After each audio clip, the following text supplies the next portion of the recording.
All right. Back at it again for the session.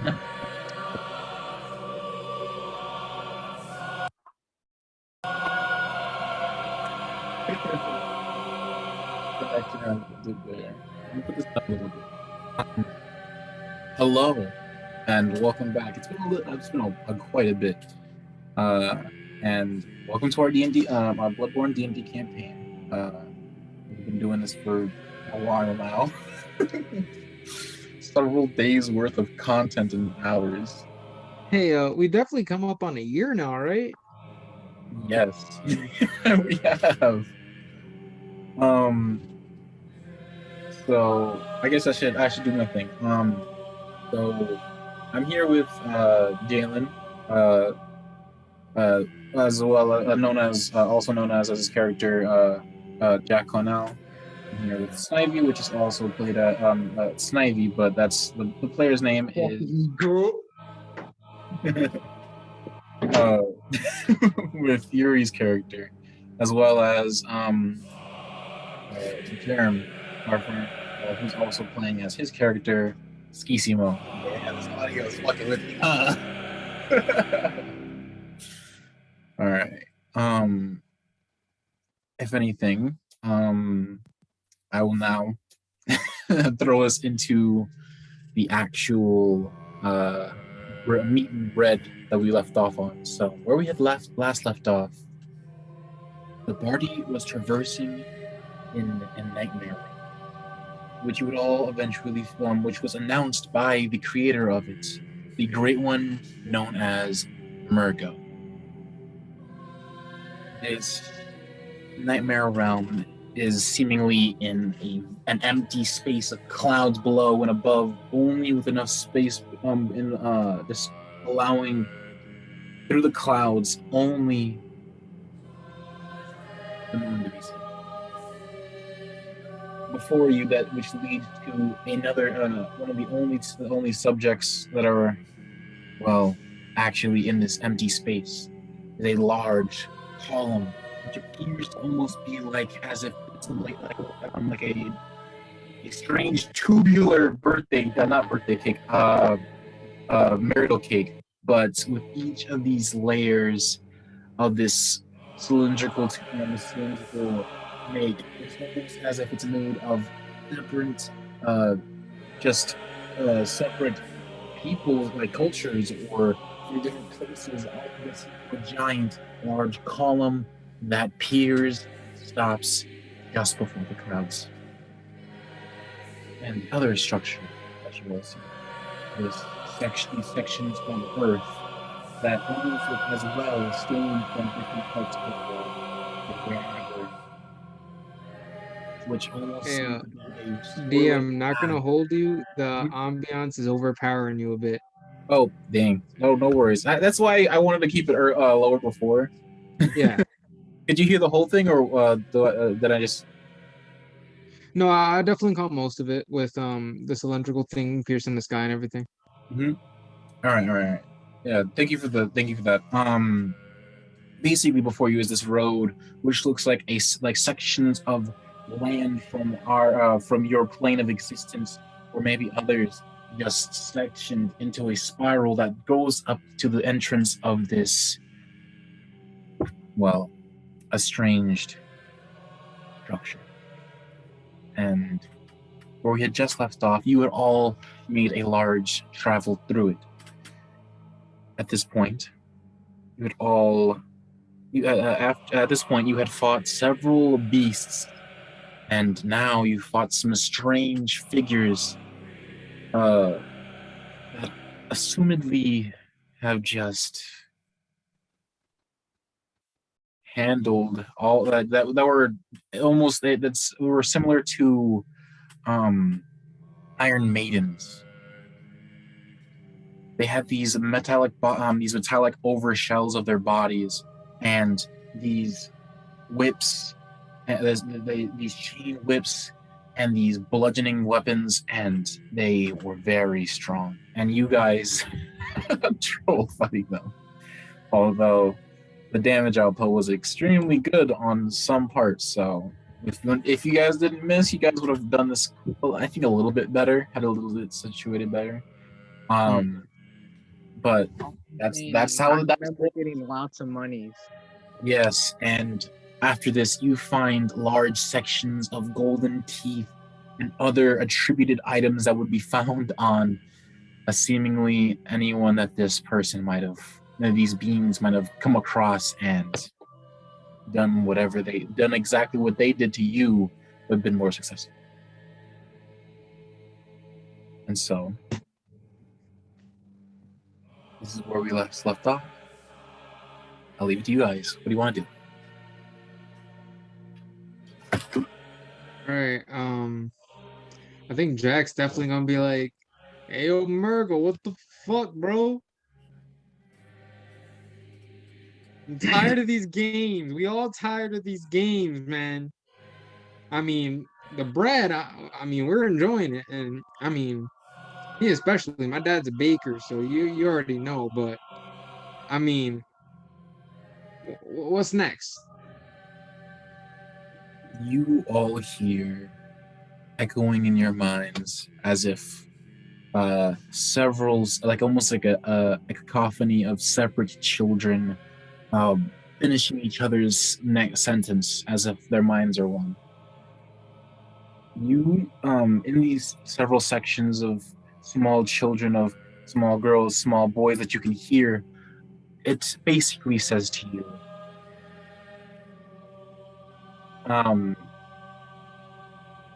the fun, the intro, basically it says the introduction is over.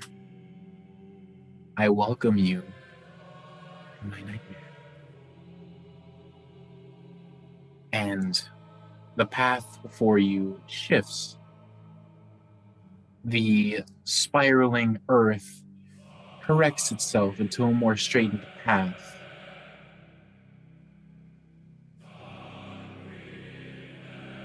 All right. I'll look towards the party.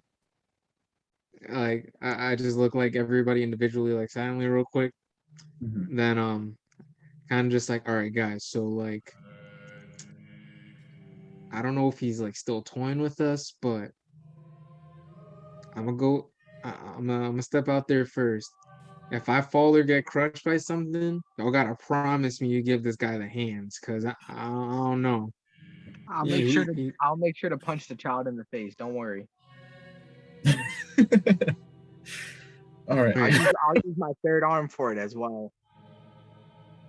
All right.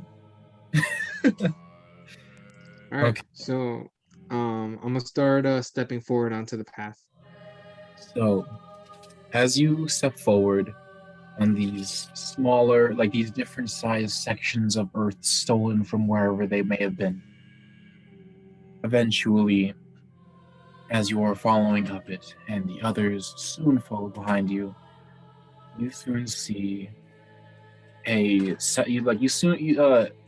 over a period of several minutes of you all traveling, essentially, you begin to make your way towards this, passing through a small brush of plants and so forth, almost a similar street that you might have seen before, where you can see a large, burning, staked beast at a full flaming pyre, and almost hardly even on that section, unrealistically staying on. Another section, you see a section of a pyramid and sands that are mysteriously disappearing, but also keeping their ground in this area, almost like as if the winds from being out in this open area, the sands are going away, but the amount is staying the same.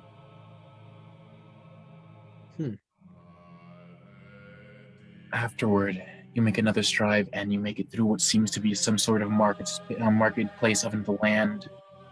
There are small sections of houses, fronts of huts of buildings, not well made, more on the poorer side, or if ramshackled together. And eventually, you come across a strange, like you come across in a strange building which looks to be of very old make, almost like looking at a haunted mansion, but through it is a giant hole that just continues the path.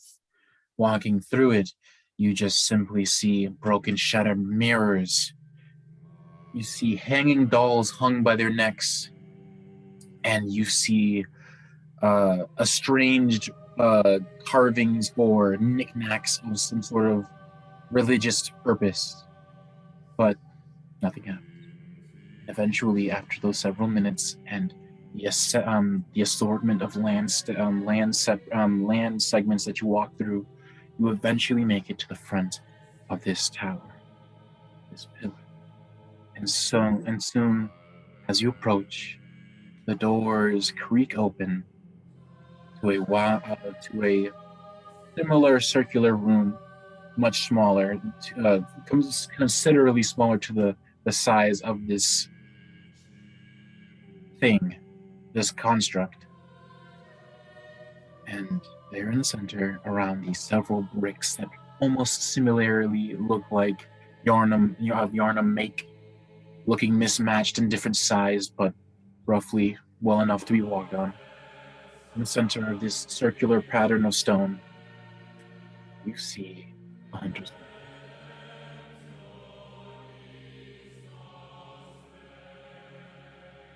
All right.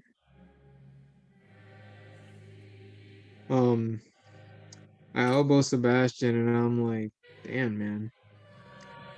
Hope the locals like us, if there are any.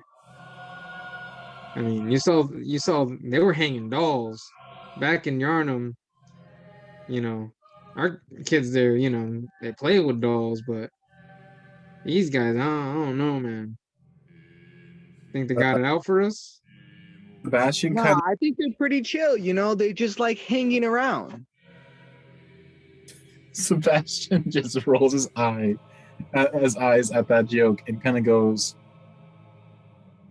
if anything, those places don't look like they're supposed to be here. And the living creatures we've seen aren't very nice, let alone healthy to be around. Those guys weren't living. They would have seen. I mean, they're not living anymore. If anything, this looks more like it's just taking places that might exist somewhere and just using it as a bridge for us to make it interesting. Like a toy, like a child grabbing different pieces of different play sets and just having them together. Hmm. Hmm. Sounds about right. Alrighty, guys. Well, got this lantern in front of us.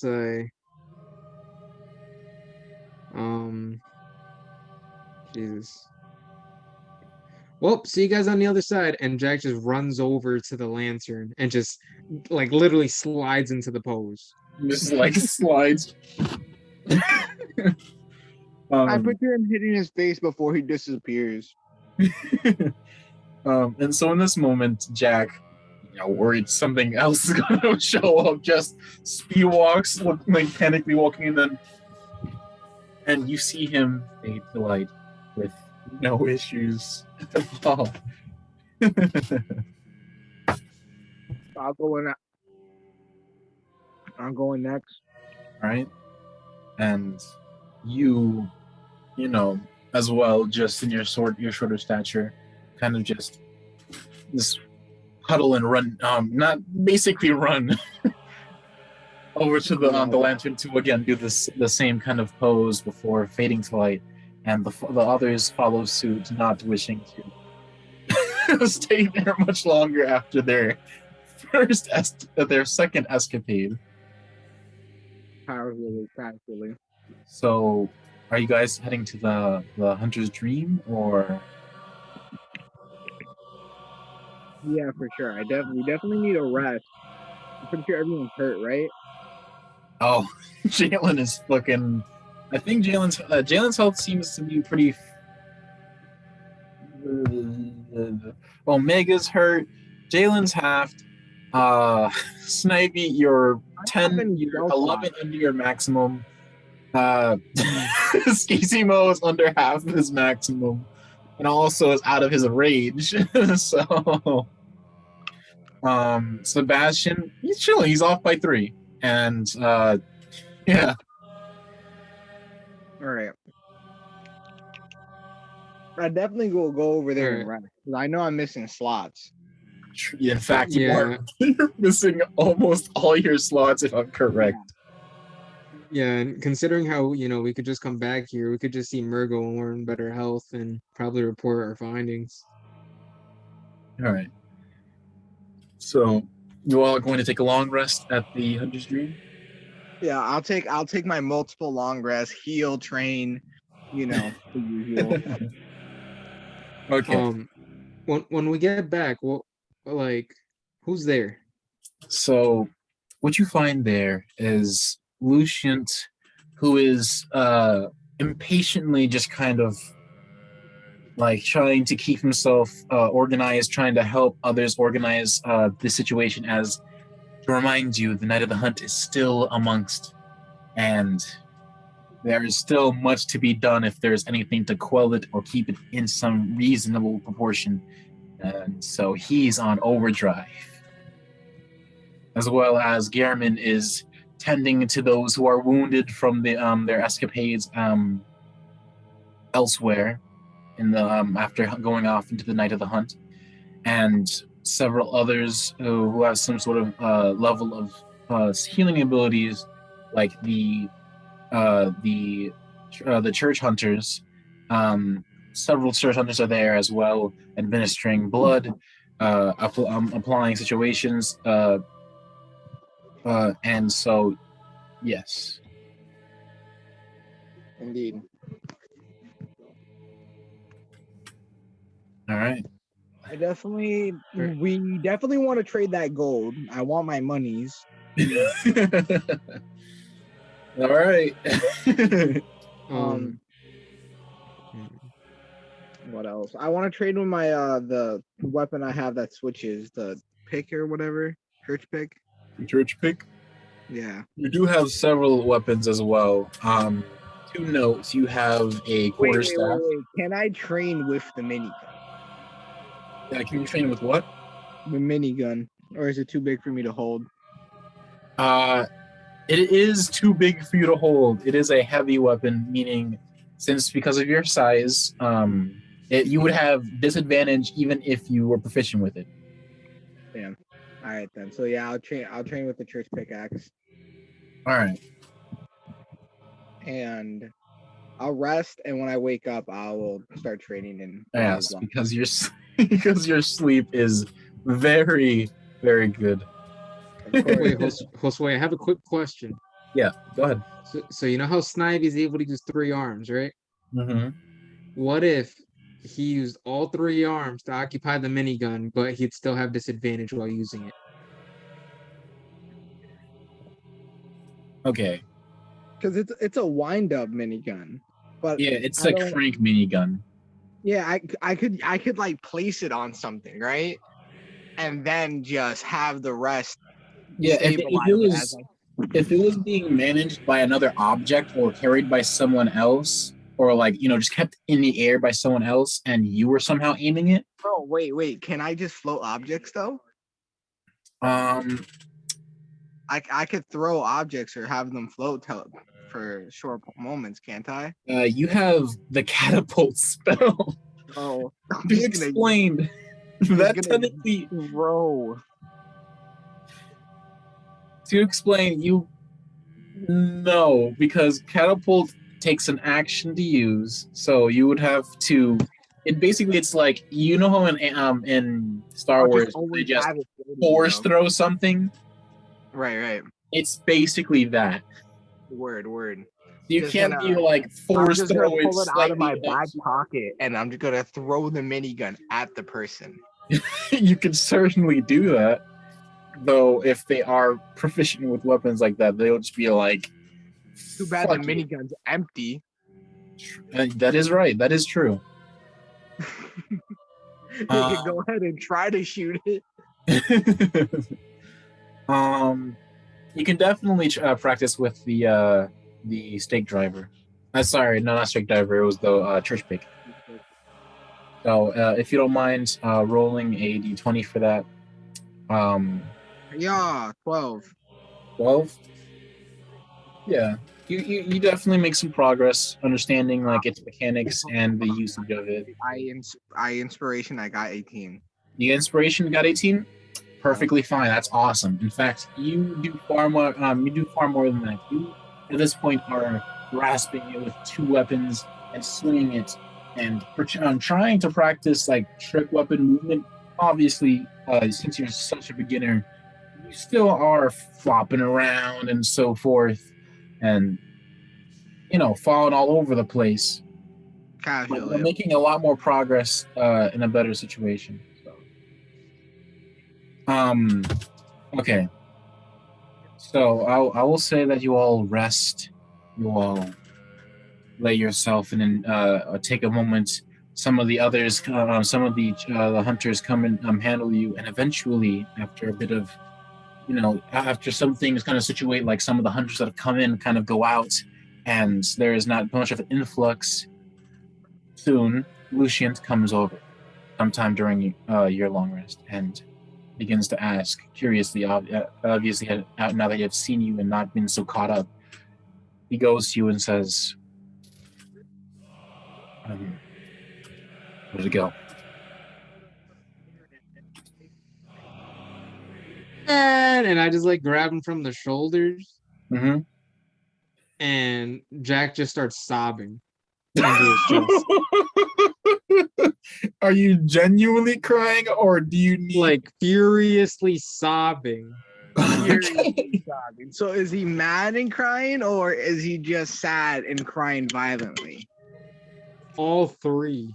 All three. Okay. Or two, whichever. Like the man's is just like exhausted. Just overwhelmed mentally. And then like you can hear like under his breath, he's like, we went to the basement, and man with a bird doo-doo cage and robot best friend gone. In the middle of this, he kind of grabs you and just kind of sits you down and says, and like then it goes like in the motion of like taking in a breath, just and he's expecting you to follow suit.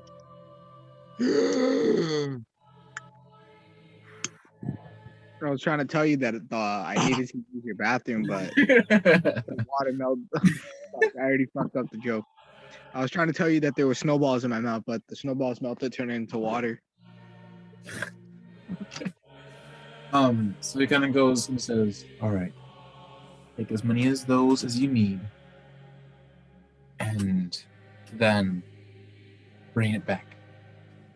Jack proceeds to just do this for like a solid 2 minutes straight. At some point of you doing that, he kind of grabs you and says, slowly.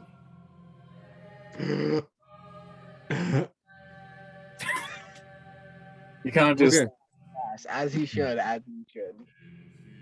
So And you- Jack finally starts to calm down, and he goes, all right, so he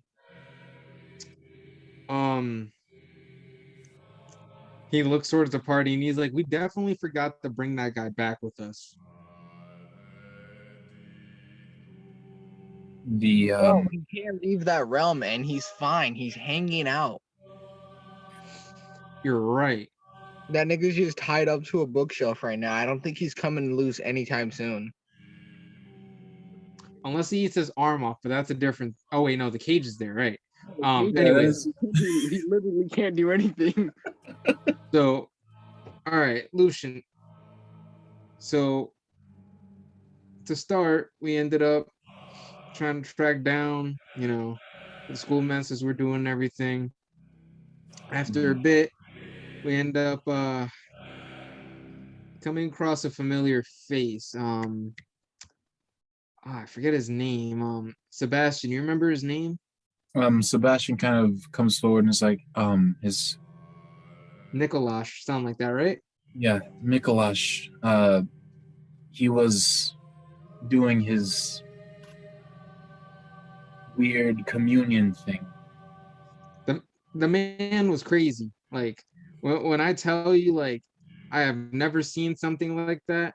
I mean, I probably have, but like I don't know. It was crazy. Like he was doing some kind of ritual using some weird magic, and sure enough, he ended up talking with a great one. Hmm. Did you hear it like say anything? We did. We Oh yeah, you actually started fighting him. we actually figured out the place we were in was a nightmare realm that got brought to us by Nikolash and some of his other guys like devoting themselves. They were able to create a nightmare realm, which we just happened to waltz into, Hmm. kind of just happened around us. And yeah, we beat his ass. He beat on us, but we beat him, you know, a little back and forth action. And let's see, oh yeah, we ended up having him use that same spell. He used to talk to the Great One again. So we got to talk with the Great One. And it allowed us to ask like 5 questions. Mm-hmm. So Like spell. one of those ended up being how would we go about meeting him? So we delved a bit deeper and we entered this library with Nikolash captive. Seemed that the answer was there. It was a bunch of weird texts and stuff. And I think we have them locked down there right now. That's Naive mentioned. And then from there we ended up going through some trials for Murgo, went into his kind of nightmare realm. Or I'm gonna just say it's nightmare realm. It's a weird childlike kind of thing. And by the time we had gone through, those trials and tribulations, we were allowed passage to meet him, but we figured we might as well rest, report back, and then we got a lantern set up over there, so we can head back whenever. And we still got Nikolash tied up if you want some questioning. All right. Um, Separate question. The robot,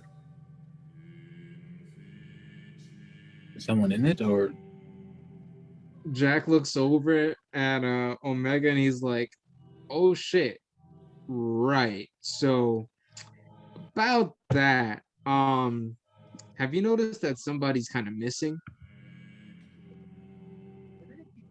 and he kind of like he looks at the group and is like, No. oh, fuck. They did they die in there?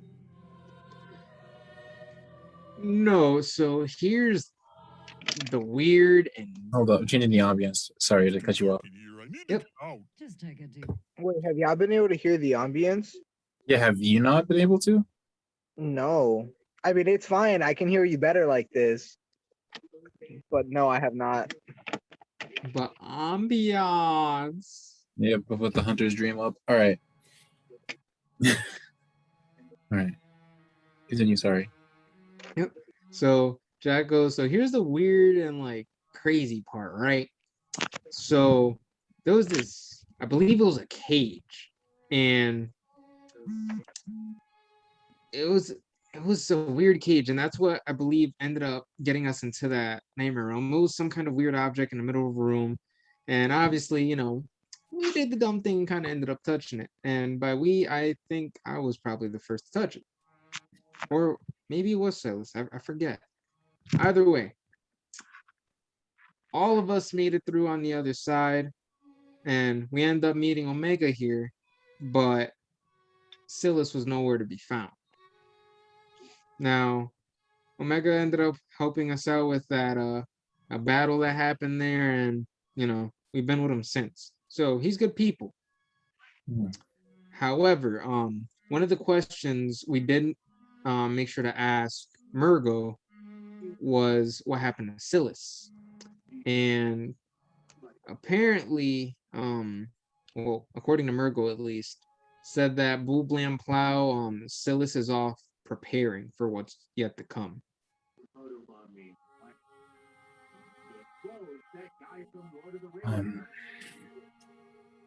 Isn't he the one that That ate the god? Yeah. Yup, that guy.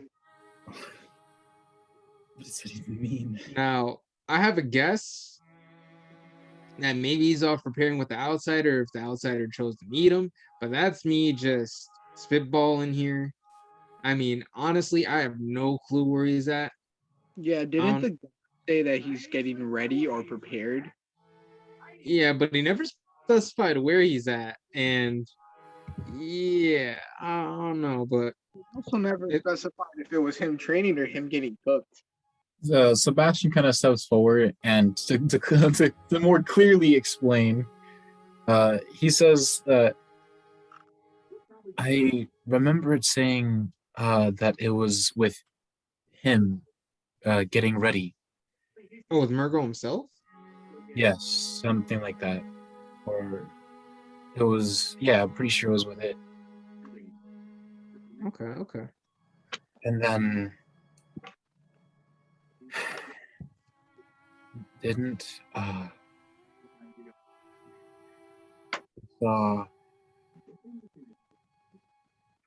you see kind of Sebastian like hold himself for a second. You saw, I can't remember his name at the top of my head for some reason because we haven't had him being played for a bit. But Bearings? Oh my god. I was thinking of an O for some reason. Like his name started with an O. Yeah, he said Sebastian basically says that Varynx was taken away right in front of them. Jack sinks to his knees after remembering this. And in this moment, kind of the head of the hunters kind of grabs you by the shoulders, and before you can fully slump, he puts you back on the chair, and he says, "There still might be a chance. If anything, and my hunch is right, Pretty Boy is probably something more. He definitely didn't look like your average bard. Well, most of them are weaklings and such, real charismatic. But You're damn right he wasn't the average bard. You heard those pipes? It's something unpredictable. I picture him doing this with tears still in his eyes. oh my god, genuinely. I hope you have the time of your life.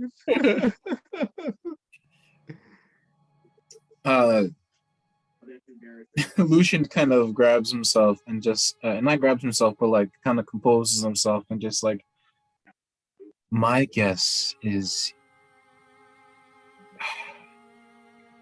definitely had to be something celestial. That or hard, great one, and we just didn't. I'm assuming the more religious version there, but I don't know. If anything, if he went missing and Silas went missing and they gave an excuse for Silas, then it's like a magic trick. Look in one hand, and the one you should be, nothing. If anything, they're doing something with him. For him.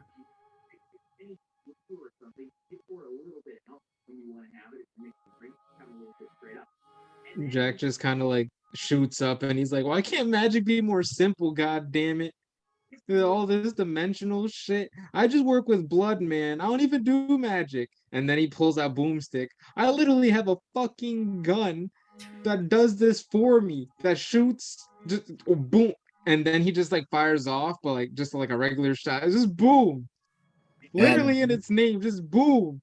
This shot startles several of the resting people or those who are, calming. And the head of the hunters kind of from his hunch stance stands up and kind of like calms them and just kind of. Magic has always been complicated. Gods do X, Y, and Z. People get magic and have to do small things. Please said God for more benefits, or maybe there is just rules by the God of magic. Whatever. It doesn't matter. What matters is that we get there, wherever that is. Was there more? You kind of stopped after we talked about him, and I'm sure that he's related to this. So please go on. Well, why don't you come with us to meet him? And then he kind of looks at the section of nosy hunters and the groaning section of hurt hunters and the small chapel-like building that the hunter's dream resides in. And he kind of just thinks, I would like to put my hands where things aren't supposed to be. I need them to be where they should. We all, and he looks at the nosy hunters, have a job to do. And people's lives on the line. And I'm no different. They rely on me. And the people rely on us. As much as I want to go off and try to figure out what's going on firsthand, I don't have that luxury anymore.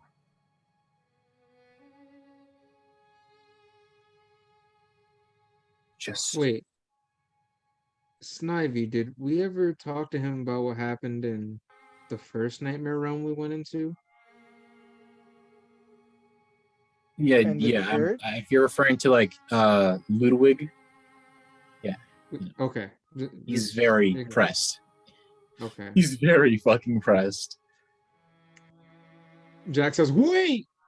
And he remembers Pippin. Who?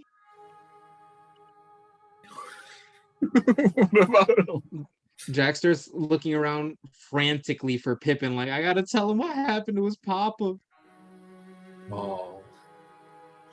But as you look from No Dice, you look around, and amongst the small dozen of hunters that are being tended here instead of over in Central Yarnum, none of them resemble your goofy compatriot family member. Jack kind of looks down at his 2 feet and he's like, damn it. Why did Bearings have to be the only one with access to send message? He's gone. Let me just double check your reading stuff. I don't think he has message, but like, still give a check. Yeah. Yeah, no. Nah. All right. God.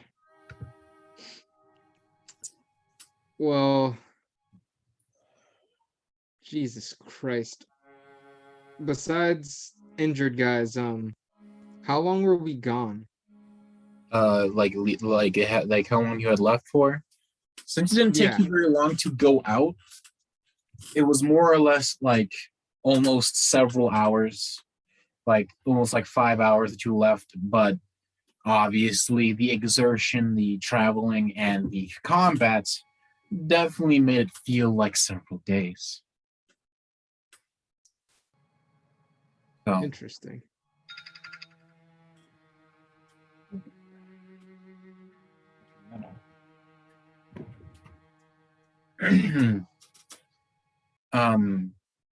yes, the this whole situation definitely feels like it had been several days, but in reality, it has only been almost like I'd say like it feels like almost half of a day of work. Though time is kind of weird looking, well, like because the moon hasn't really shifted or anything. Hmm. It kind of stopped once it hit just right above. So, yeah. That was mute. Question. Is the Hmm. moon stopped as in time, or is it just like once this is fixed, the moon is gonna go back to where it should be? Your character isn't too sure, but from if you're asking this from to the DM, I can't tell you because story stuff, and it'll be more interesting when it's showed. But if you wanted to ask Ludwig, you can ask him for his assumptions. Alright, so I asked Ludwig if time has been stopped or it appears so. He kind of comments that most clocks have stopped, other than some magical ones, and so some of the ones that we've kept here and in other places are unfazed and untouched, and so it just seems like it's ignored. It seems as though the flow of time is either stopped to a minimal degree, like stuff still happens, but as in day and night cycle, no. Time seems to continue onward. We've been keeping track of time, keeping track of how long this is going for, and the situation. But we just need to worry about our people in this town, and not town, and this city. And at this point, the airman kind of rolls over from the ensemble of hurt hunters and rolls over and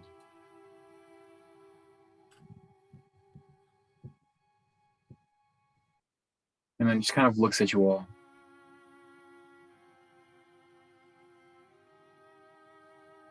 What did I do? Hmm? What did I do? Kind of looks at you and he says, "No, nothing. I'm just worried." Is the doll with him? Yes, the doll is just behind him after just finishing up with another patient herself, and coming up just beside him, and kind of like keeping one hand on the handles at the back of his wheelchair. Quick question. Mhm. I don't know why, but like this just like hit me in the head. I know like officially like we refer to her as the doll because she is the doll, but did we by chance ever end up just giving her a name at one point? No, but if you did want if you wanted to give her like a nickname or something, you definitely could. Although in most cases, she will be referred to as the doll of the hunter stream, or just the doll. Okay. All right. So I look towards the doll and I'm like, hey, long time no see there. And she kind of with one hand kind of puts her over her stomach and kind of bows her head slightly, because she has this like kind of bonnet and this silvery white hair and pale skin, as she's obviously a doll. And she says, "Ah, I'm glad that you returned. Um, is there anything that I can do for you?" Jack goes into a pack back and pulls out the chalice. Okay. So what exactly did you want to do? Jack motions towards the party and he's like, all right, guys, we definitely got what looks like a pretty full chalice here. We should definitely see what our options are and then decide what we want to do with that. Meaning, like, what goes to who? You know what I mean? Yeah, like if you guys want to try to upgrade any stats or try to make gems or something with the doll. Oh, Mm. wait. What's popping? Right now the doll of the Hunter's Dream is kind of just showed up, and Jalen has presented the chalice the chalice dungeon chalice that you had all had, which has been acquiring blood, and which is mainly used to turn blood into either stats or money, or turning money into stats, or turning blood into gems, and gems into blood crystals. And Is it possible for me to get more spell slots with this? you can use it for material. To explain, you can use it for spell. What is it called? There's like some spells need items like a diamond or something. Like some certain spells, like I believe Revivify, need a certain size diamond or something of that similar pricing that is of diamond, or if in this case in my game, blood crystals or blood gems or blood or like something like that can be used as a supplement for that diamond for the ritual, which would be able to revive people and so forth.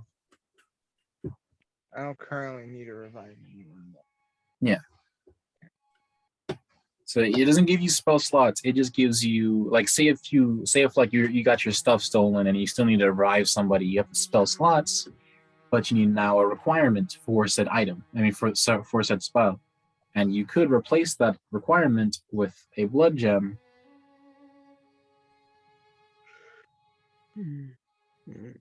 Jack presents the chalice to the doll and he says, hey, I don't know how this stuff works all that much. I know we just like, kill shit, collect stuff in here. What can we get with this? All right, I'm just gonna pop over and check the chalice. Yeah, 24 enemies and 2 bosses. So the way I'm working on it is kind of in a similar kind of sense like this. So enemies are up to are roughly 5 gold themselves, for each of them, and bosses are roughly 10 gold each. You can sacrifice up to like 5 bosses to get a gem. I mean, no, not 5 bosses. I'll go with two bosses to make a gem, and 5 bosses to make a blood crystal. So, again, if you do make a crystal or a gem, those will be worth a good bit of money if you haggle. And I fucking dare, dude. Why does my phone keep ending that call? However, I definitely think it's just a connection. But yeah, you can make gems for upgrades. Eventually, like, what I want to say is, because I do remember I have something here for organizing upgrades with costs. If I can just look for it. Weapons, rules for gun, magical tattoos.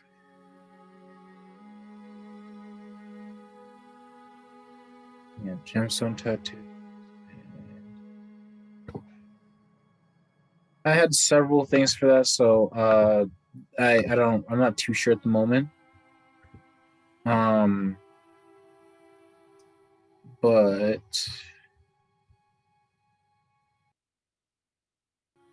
you can definitely do some certain things. Let me just pull up several fucking things. Spell tattoos. That's a PDF. That's a PFC. Actually, I'm gonna pull invalid link. Cool.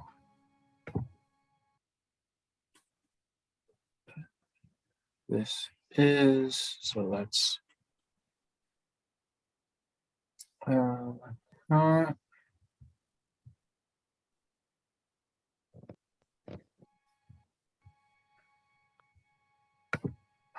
and then there's one about doing tattoos with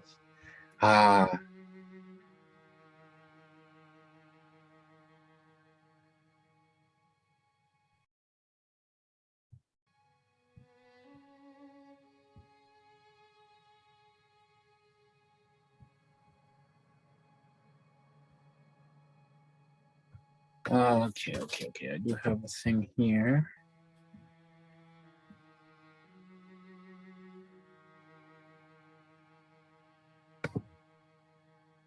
Let's see the comments for this.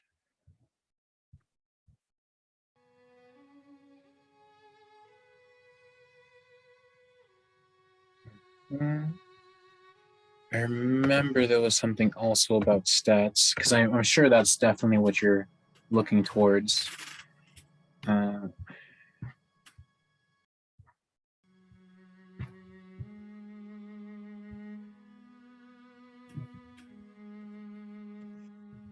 Okay, resistances, magic tattoos, descriptions of them, damage absorption, barrier tattoo.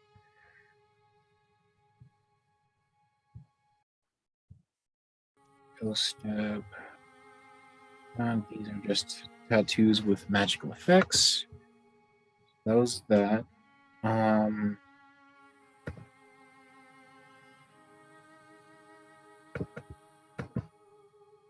damn it. Is there really not a website anymore?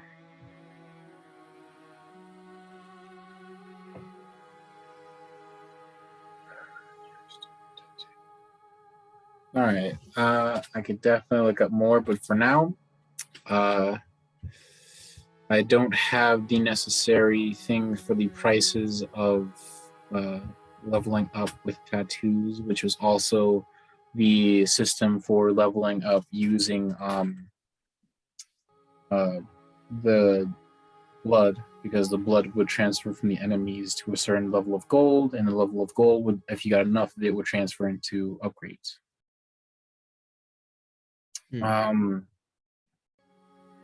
But for now, because one of the links, one of the links are just unavailable, which I think is the more core thing, which was pretty important. That or gemstone tattoos. Okay, so quick question: do we have enough gold/gems to turn into the blood crystals, or into the points that get the blood gem or crystal? So that's a good question. So from what I had initially, I still needed to define clearly how much gold the enemy's blood cost, and bosses, I kind of want, like, I could definitely do with them being like 20 gold each bosses, and then like 5 gold per enemy, which is a lot of fucking money. So 24 times 5, that's, damn it. That's how, so that's 1200. No, that's 120. And the bosses times 20, which is 40. So that's 1 40? No, it's 160 in gold, which is quite a bit of guap.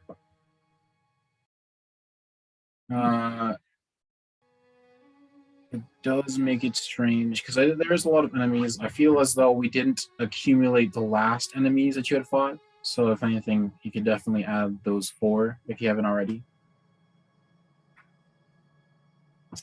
So that would be somewhere.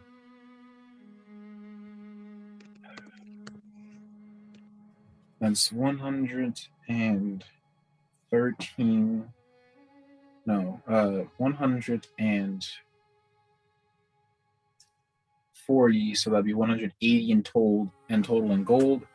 And I don't particularly remember the price, but 20 for bosses. So I will say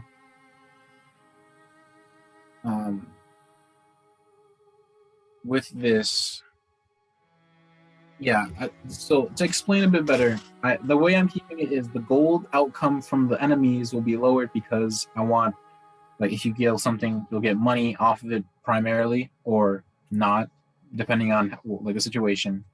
You'll be able to get some money off of them from killing them or from bounties, depending on why you killed them. And then bosses, you will definitely get money from them.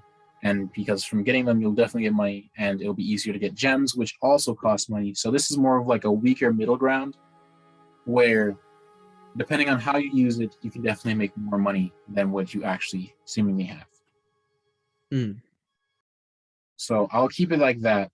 So the outcome of you upping stats through it will be a bit more difficult, but you could technically work around it to get more money to upgrade your stats using gold for the upgrade.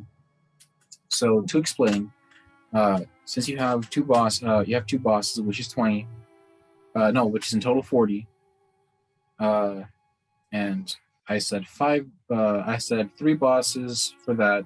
So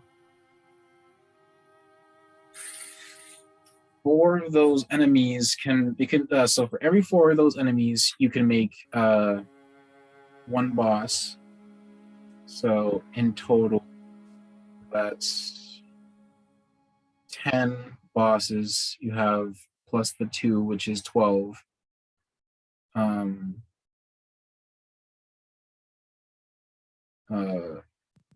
So basically 12 bosses plus those 4, those 2, that's like, so 10, 12, 14 bosses basically. So you can definitely make some gems, and if you use by 5s, you'll definitely make some crystals. So yeah. And I guess I should probably clarify that they won't be like, yes, a crystal to make another Raiju's superconductor. They're more like diamond-sized gems. So like roughly like this, which is still a good diamond. Like if I were to have like a diamond there, there's still a good diamond.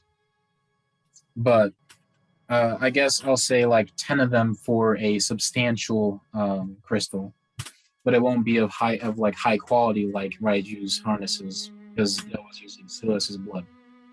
Raiju's harness. Wait, this isn't Destiny. Oh, sorry, you're right. This isn't Destiny. I'm gonna have my Destiny brain going. I mean, Raiju's superconductor. Raiju's superconductor.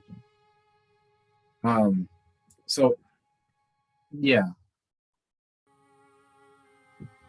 What do you guys want to do? All right. So,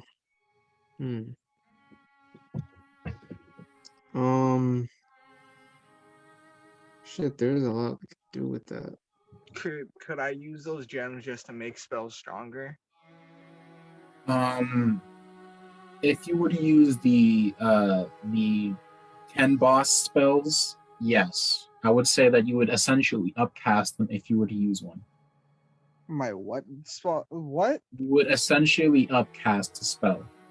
So By if I one. have it, all of my spells would be upcasted slightly.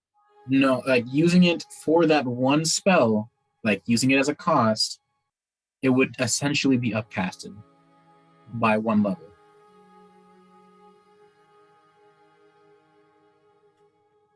And how many bosses would that take Huh? for that upcast? That would take 10 bosses essentially. And you can technically make one, and you would have 4 extra bosses Yes. inside. So if you want, I could change the. I'll change the 28 you have here to 0, and the bosses to 14.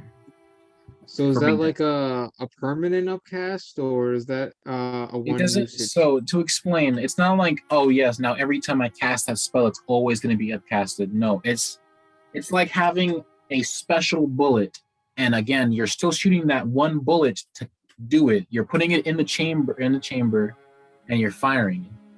The bullet is better than the other bullets that you had, meaning you still use the bullet, and you would have to get another bullet to do that again. That doesn't sound worth. If I can Again, only though, in some situations, it can be very helpful. I should note, because say if you upcast like a high level, like say if you upcast a lower level spell with a higher level spell slot, and then you upcast it again with that gem by using that gem alongside the spell, that would be even more. And having multiple on standby is a lot, surely, but it no, I can. just don't feel like that's worth right now. Oh yeah, no, definitely not. You guys don't have enough to make benefit out of. You can definitely make some minor gems If I and was able still to have not like more 3 or money. 4, that would sound worth, but not right now. Yeah, right now it's more of like a strange place right now.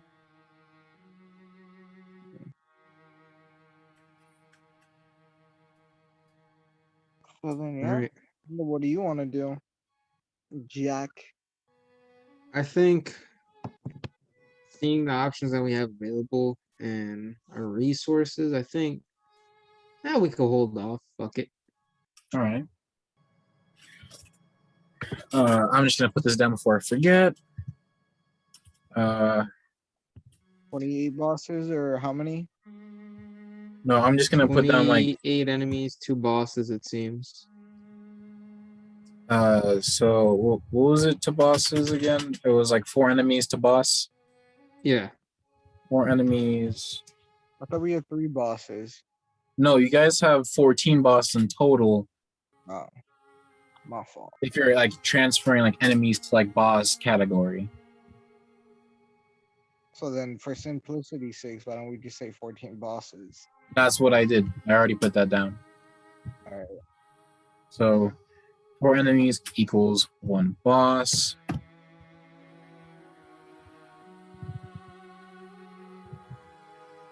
Uh, 3 boss. In quotations, transfer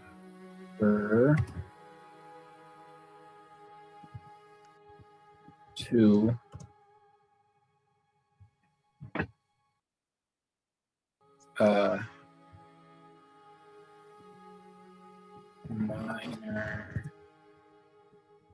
minor blood gem.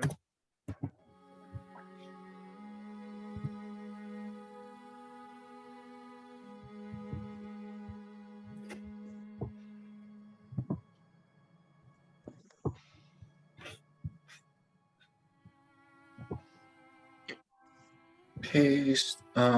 So 5 bosses into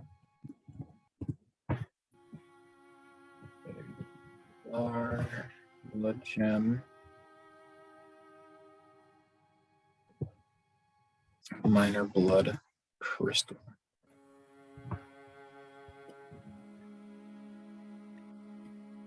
I did it with a K because I'm weird. So 10 bosses. All right. I heard I did it with a K because I'm quirky. Corky. I'm gonna fucking hate myself. Physical disgust. Fine, I'll do it with a C. Okay, so that's the situation. You have 14 bosses. You can transfer into that door. A minor blood crystal. I guess I should up it from that.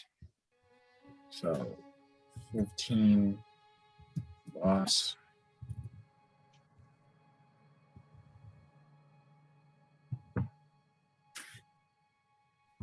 Copy.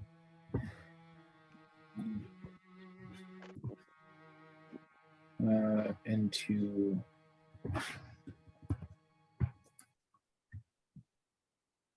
major blood crystal. There we go.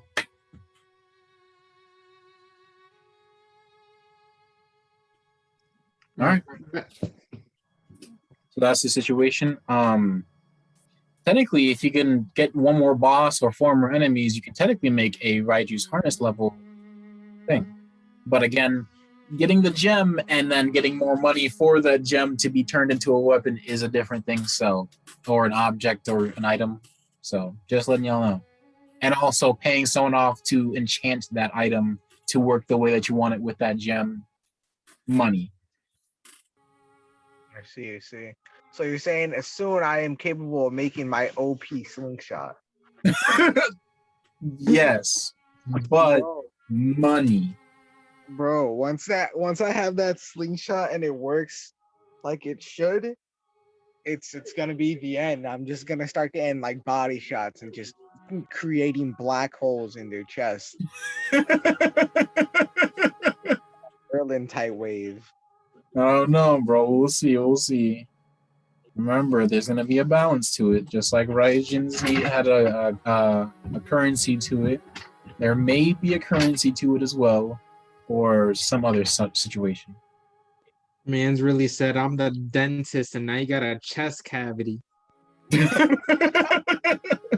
Time to fill it in. All right, all right. So, what do you guys wish to do? I'm sure you guys are saving the ritual chalice's blood. Yup. All right. I think we shouldn't waste any time, seeing as we don't really have it right. Well, technically we kind of have it because it's kind of frozen, but also not really. Let's go meet this Murgo. All right. Is everyone fully up? I got all my slots back. So let me just real quick close these other tabs and pop up to the health. Did Omega boot up his Windows exe file? No, that ass. You know what we need to buy is just that nigga like a storage spacer. Storage space. Oh, niggas are guns. 23. Jack is at a 40. Omega's 77 is topped off. All right. So let us continue on the quest. So you all wish to continue up towards, use the lantern off towards the Nightmare Realm of Murgo, correct? Mm-hmm. Indeed. All right. So as you all bow before it, you all whisk away to light and turn. Let me just.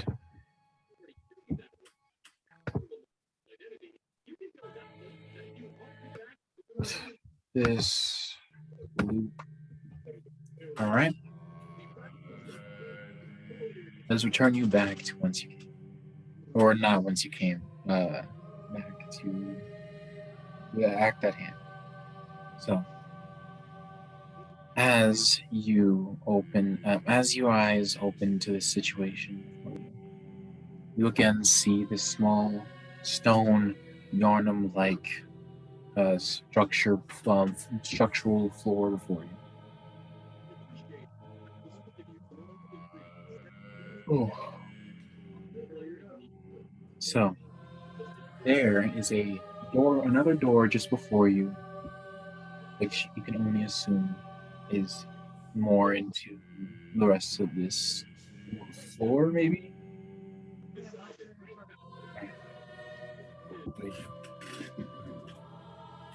Does the door have like a keyhole? The door does not have a key. All right. I'm gonna knock and then say open sesame. And so you bravely step forward and open the sesame. As you knock, the door kind of grinds open, and you can hear the childlike voices again ringing in your head. It basically says, "Welcome, hunters. I hope you'll enjoy the the hunting environments for you. Reach the top if you can." And then you hear a small choir of children's laughter before nothing.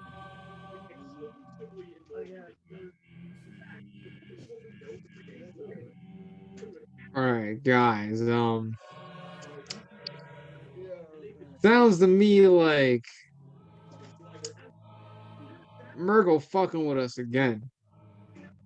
Yo, wait, where we've entered back through the lamp and now we're in a room and all we hear is him giggling. You are currently in the giant spire that you had entered previously before going like doubling back for a long rest. Are we gonna have to redo this shit again? Oh, you're in like I don't know. I'd say it's a more different situation. Mm.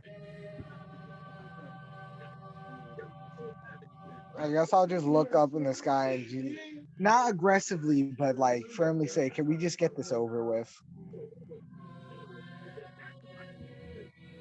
Yeah, Snivy makes a point. Let's get it going. Snivy is trying to refer to like he's trying to talk to Murgo. Yeah, I'm talking straight to the God, great one. So, in response to your statement, Murgo responds with, "You had your break. Let us play again." But what if I make you a cookie?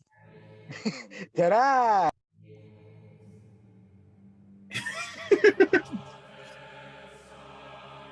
I hope you know Jack is being like 100% dead ass. Like he will go home to his dad's bakery and literally make this nigga a fucking cookie. Yo, we can just make him a cookie pizza, show him the greatness, and we call it a day. All right.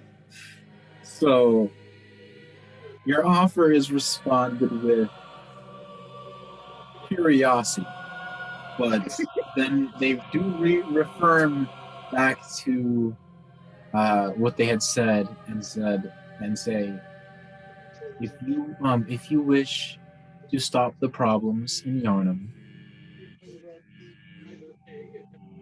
please continue. I showed him that video already. Jack chuckles to himself and he's I like, love how I guess somebody doesn't girl want can braid like a cookies. All fucking right.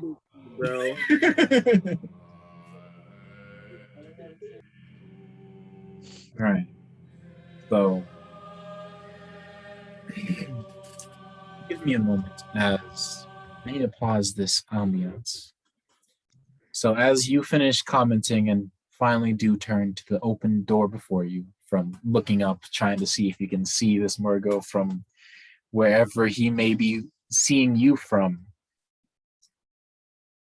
you turn to the doorway that is open, and before you, you can see this stairway that goes up and splits into two different directions.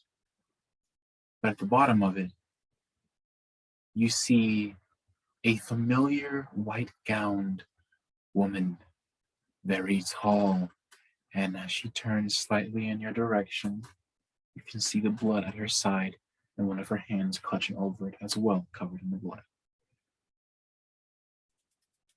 As she turns back, she raises her hand up towards the stairs and then turns to look in that same direction that she is pointing. What do you do? I ask her for her name. You are greeted with silence, along with the stillness of this room. Were you the woman that was there with the spider?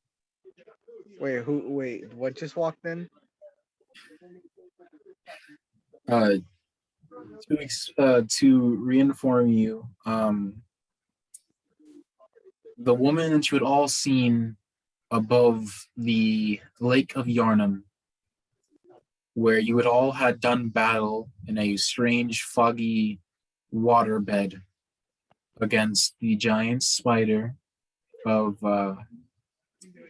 if I'm correct, it is. I don't know who this girl is, right? Like Yes, this is. if I'm correct, you don't know. So I asked her if she's single.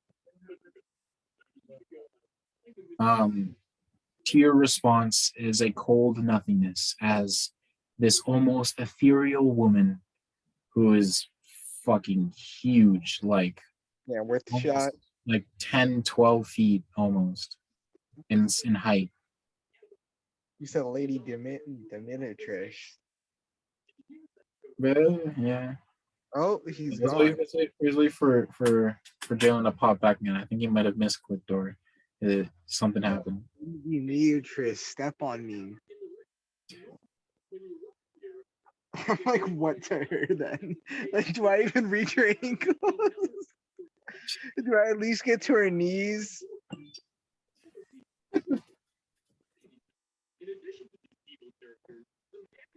All right. Also, I'm gonna right for now. We'll pause and wait for Jalen to come back. all right. Jalen is definitely His laptop. is not power, but I think his Wi-Fi went out. So we'll pause for now. Now. All right. So Jalen's back. We all chilling.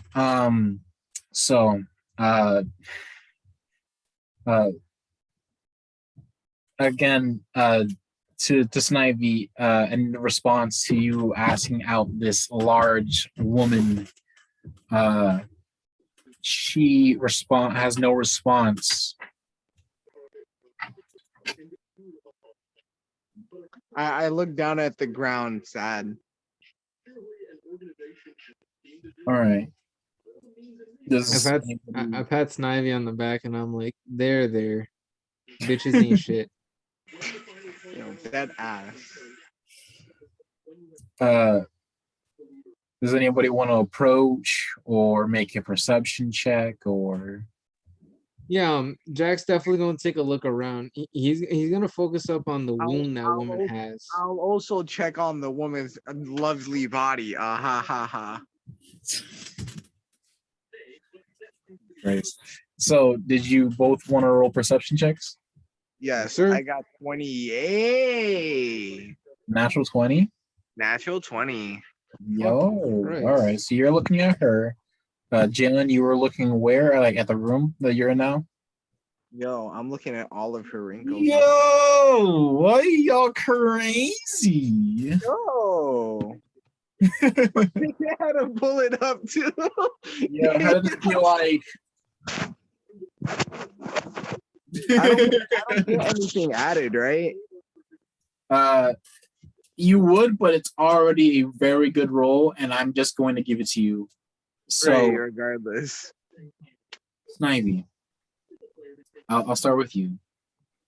As you take a deeper kind of glance, and you can almost see that she's lightly glowing, similar to like a ghost. You haven't seen a ghost. Well, said she- no, you have summoned a ghost before, so technically you have. And so you kind of put a mental image of the ghost next to it, and you could basically assume that this is not a living person. And by in your personal sight of undead beings, most of them aren't are very hostile. Well, most of them, but this one hasn't done anything yet. In fact, it's been giving a direction, and in fact, is kind of, now that you kind of look at her, is in a kind of concerned state. So, question now is she choosing not to talk to us, or can she not talk to us? You're not too sure, because as though you've seen ghosts like screech and so forth, so she says she certainly can, but maybe she doesn't understand what you're saying. So if I use talk with the dead, that would force her to, or at least allow her to understand, right? Let me just give a quick look-see, because talk with the dead works more on the speak with dead works more with like corpses. Damn it. Yeah. If you had like, I don't know, like I know there's like a cantrip that's like you just say things and it becomes translated. But it's not at your disposal. Demon. Did you say demon? I said, yeah, I just start speaking fucking demon.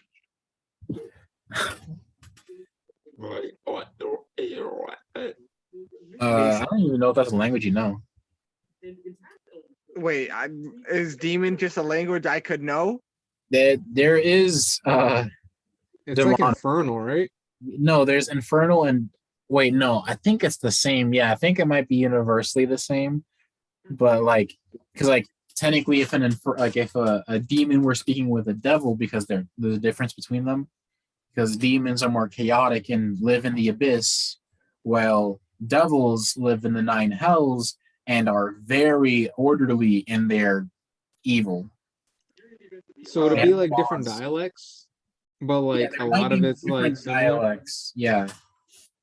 I like to think of it as Spanish slang, you know? Yeah, it's like knowing, you know how like in a different part of like say a Spanish place there would be like a kind of different tone, or some words might be different or mean something else. So kind of like Spanish and Portuguese, right?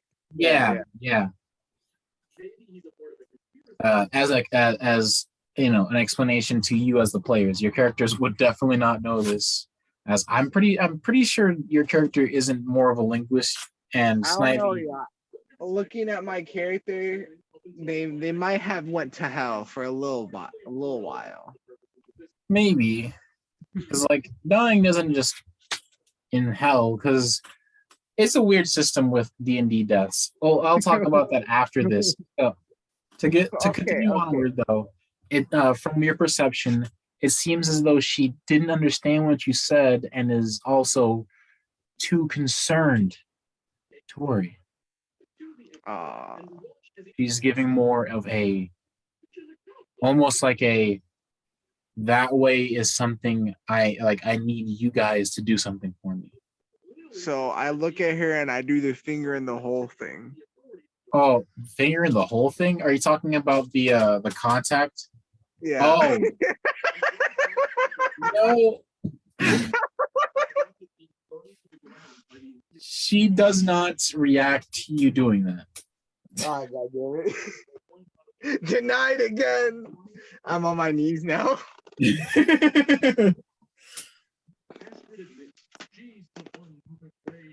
Alrighty, guys. Did you approach when you said that you got on your knees, or? Oh no. I just like I did it from like wherever I was standing. She says no, and then I just on my knees, like on the ground. I Just mean, she damn it, didn't Potter. say no. She just didn't look back. She's still pointing in the direction and looking in that direction with a concerned face. Oh, whack. Yeah.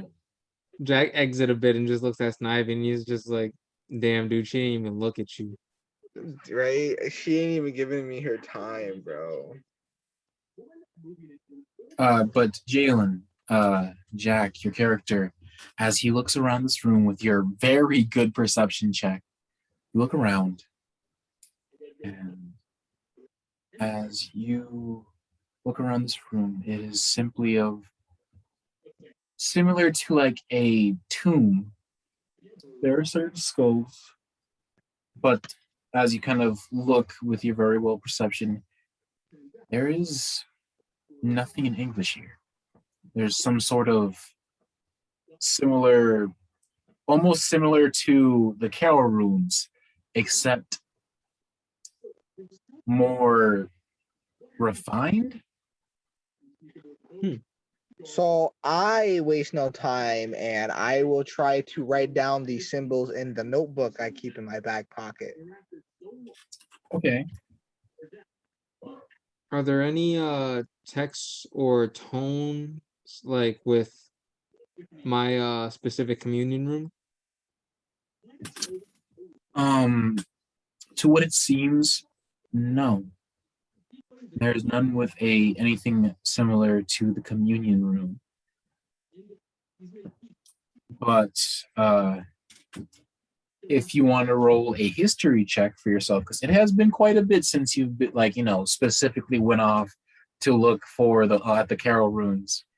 So if you wanted, you could roll a history check and see if you can remember any of these runes that symbolize anything that you've seen.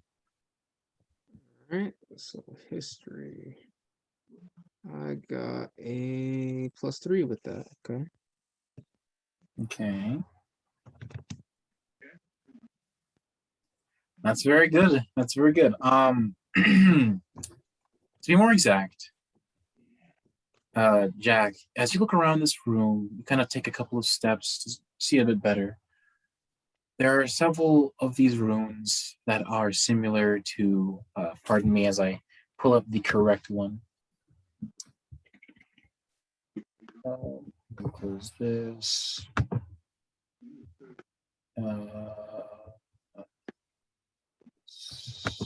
Subclasses.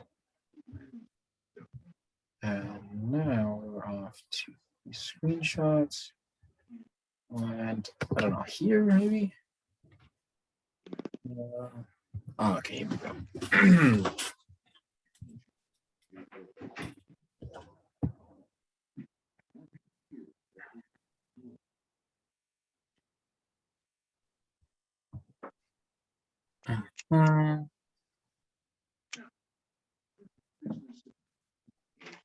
Okay, so you see similar runes that almost resemble 3 runes.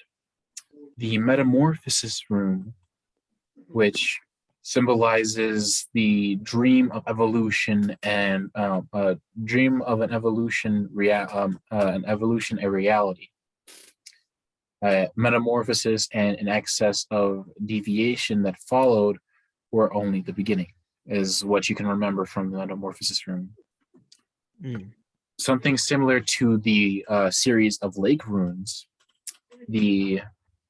which are kind of coalesce with lake runes and the deep sea runes, which all kind of look similar but with different variations.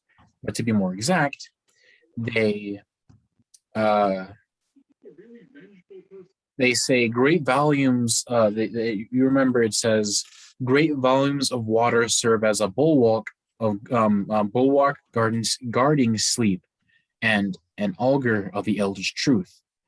Overcome this hindrance and seek what is yours.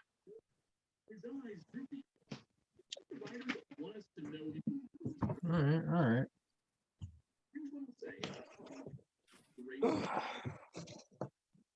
Sorry, I was just grabbing a charger. If you were trying to machinate these several runes together, it is referring to, in the order, Lake Rune Deep Sea Metamorphosis. It's hoping, like, it seems more like a in hopes of searching for the eldritch truth, going deeper, and a metamorphosis, a change, a deviation. All right.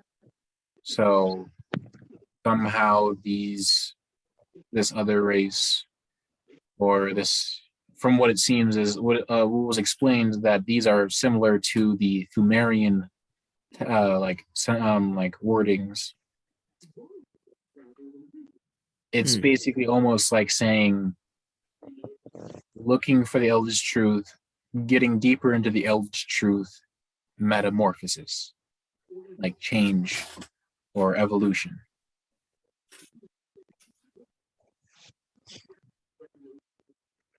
Right. So, I have a question to you as the DM. Yes. So when it comes to like the Eldritch Truth, I know that's really like tied in with not only lore but the like ascendancy for hunters. Mhm.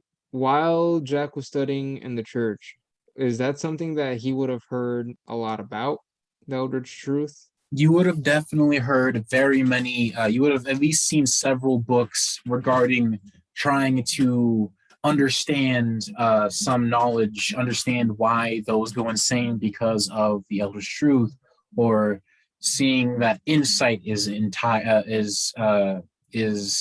retained to the Eldritch Truth, that maybe blood is pertained to the Eldritch Truth.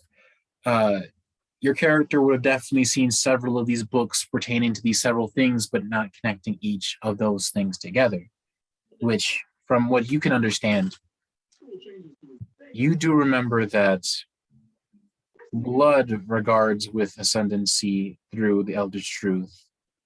Insight as well regards to the Eldritch Truth.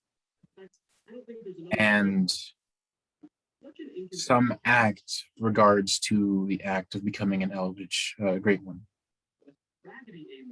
So alongside blood, having the insight for it, and some act regards into a Great One, from what you would have coalesced from what you have already experienced and read. So you're close, but All right. all right. Let's see. I think. See, we got these carol runes here. Okay. What kind of wound does she have? Because that was definitely. If anything, Snivy would have definitely had made a good look. Essentially, the wound over her stomach is similar to something of a C-section. Oh, so they stole her baby. I mean, Almost like an attempt to either save a child or steal one. All right. And Snivy as well, from what you have been looking at her still, she is in some level of fine wedding garb, but in a strange sense, there's runes almost sewn into the shape of the into the garbs, and they're almost a level of royalty in this garb. Jack's gonna attempt to persuade Snivy. Okay. what? So Jack looks towards Snivy, who I'm assuming is still sunken to your knees after rejection. Yup. So Jack's gonna say, "Wait, Snivy, you see the cut on her belly, right? Yeah. So upstairs, right? What if there's the people that maybe like took her baby or something, right? So like if we get that baby back, Oh, she has a kid maybe now. Fuck this hoe. maybe we get you some cooch." To note, Snivy is also a female. So that is also a very interesting development. You think I won't put my third hand? I wasn't denying that you wouldn't. I was just clarifying, so just to remind you, so you wouldn't forget. Yeah. No, I'm definitely still female. You know, about to go catch me some ghost pussy. Is that spooky? Oh, fucking Christ! Pussy, bro. This cock. Anyway. It's got the ectoplasma lube, you know. Yeah. All right. Okay. So, do you wish to go up the stairs or approach the woman? Fine, let's go help the ghost mother's child. To be clear, as you approach her and begin to walk past her, or at least get close enough to begin walking past her, she begins to fade and escape from sight. Fuck, no go pussy. All right, never mind. Fuck this kid. All right. Fucking one-track mind. All right. Are you going left or right? There's actually, I should just clarify. There's no real difference. It leads to another section, which is more square-like, and in fact, looks very different. Looks almost similar to a possible holy place, but it looks too old and desecrated to be much of a holy place anymore. Oh, you said abandoned church or open field?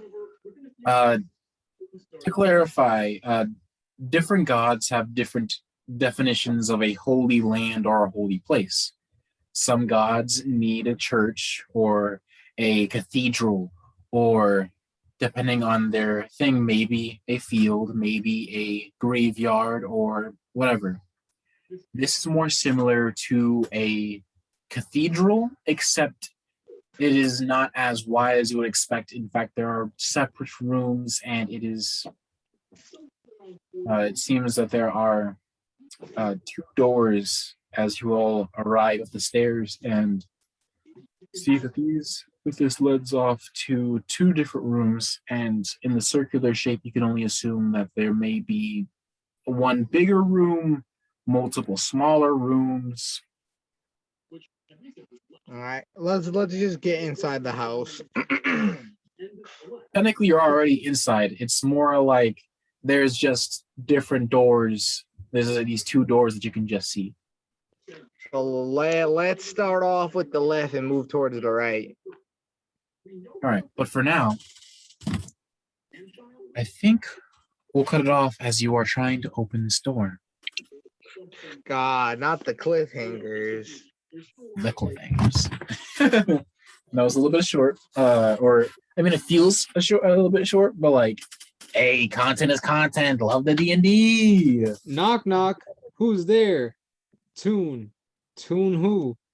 Tune in next week. Yo. Will Goku manage to defeat Frieza? Yo, don't worry. I also hate cliffhangers. In Bloodborne D&D.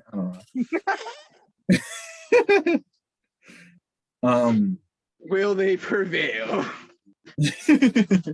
Who knows? Will Snivy get her ghost pussy? Yo, ghost milk faded away. I ain't getting shit. I'm about to use her kid as a sacrifice to summon her back. That's so fucked. Okay. Getting me my cooch. One way or another, Mr. Krabs. No. But yes, thank you in for tuning into our D&D sessions.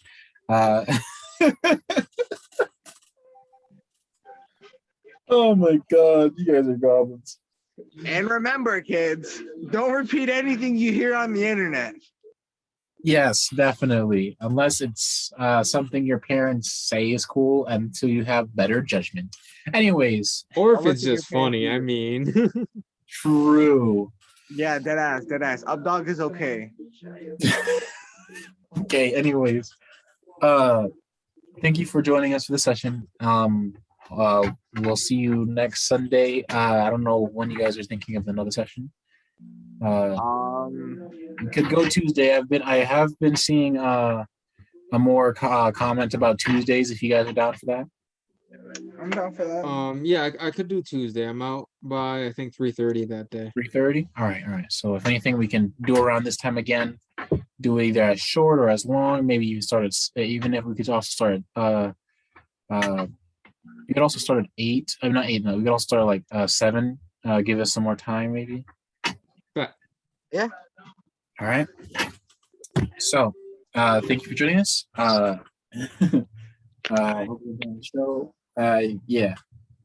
Is there anything else you guys want to say or something? I don't remember. You guys say something. Who's that Pokemon?